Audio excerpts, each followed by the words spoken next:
Bonjour à tous. Vous savez, c'est bientôt la rentrée scolaire et à chaque rentrée scolaire, il y a la conférence de presse qui est consacrée à cette rentrée. La ministre de l'Éducation nationale et blablabla, on va faire comme ci, on va faire comme ça. Si on parlait des vrais problèmes, les coups de couteau, les armes blanches dans les écoles, bref, plein de choses, plein de violences.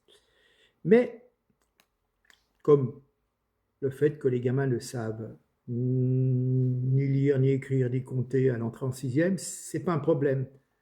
Donc, on cherche autre chose. Et cette dame, Madame Borne, s'est dit ouverte au changement de la devise du Panthéon. Je vous ai mis des photos du Panthéon. Et effectivement, sur ce Panthéon, il y a un texte « Aux grands hommes, la patrie reconnaissante ». Donc, elle nous explique qu'elle veut un dégenrage, changer le genre. C'est le vœu émis donc le mercredi 27 août par Elisabeth Borne. Et parce qu'elle tient à poursuivre sa lutte contre les déterminismes. Elle veut une succession de réformes destinées à favoriser l'entrée des femmes dans les voies scientifiques. Hein. Elle veut s'attaquer aux symboles. Le fait que ça soit marqué aux grands hommes sur le Panthéon, ça décourage des femmes de faire des études dans les maths. Elle nous dit, nous devrons ouvrir le débat sur la devise inscrite au fronton du Panthéon, aux grands hommes, la patrie reconnaissante.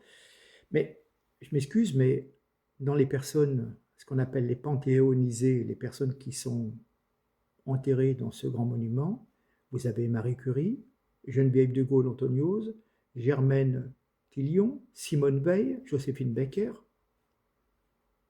Ce qui a marqué au fronton, c'est une chose, mais c'est complètement bidon, c'est pathétique. Cette dame va de bêtise en bêtise. Qu'elle se taise et garde son poste au chaud, après tout, c'est tout ce qui l'intéresse. Hein. D'ailleurs, quand on voit ce gouvernement incompétent, je ne sais pas, en tous les cas, elle ne fait pas tâche, hein. Ils sont tous dans le même moule. Quand je lis aux grands hommes, je comprends les hommes et les femmes. C'est l'usage littéraire du terme homme qui est énoncé. Mais apparemment, le discernement est en nette régression chez les pseudo-progressistes. Hein. Je rappelle, Madame Borne ne connaît visiblement pas la signification du mot homme avec un H. C'est un être humain en général, donc les hommes et les femmes. Permettez-moi d'être méchant en disant que c'est peut-être normal, elle a dû aller à l'école de la République, qui déjà, peut-être à son époque, devait être défaillante sur certains apprentissages. Moi, je suis allé à l'école privée, mes parents ont payé, mais il m'en reste quelque chose. J'espère que vous en apercevez quand même. Voilà, eh bien, écoutez, c'est toujours faire des diversions, aller sur le progressisme, au lieu de s'occuper du basique, quoi. Savoir lire, apprendre, compter déjà, parce qu'on s'aperçoit qu'il y a de gros problèmes. Je vous ai mis des vidéos il y a quelque temps où les gens ne savaient même pas ce qu'était le 14 juillet. C'est incroyable. C'est incroyable.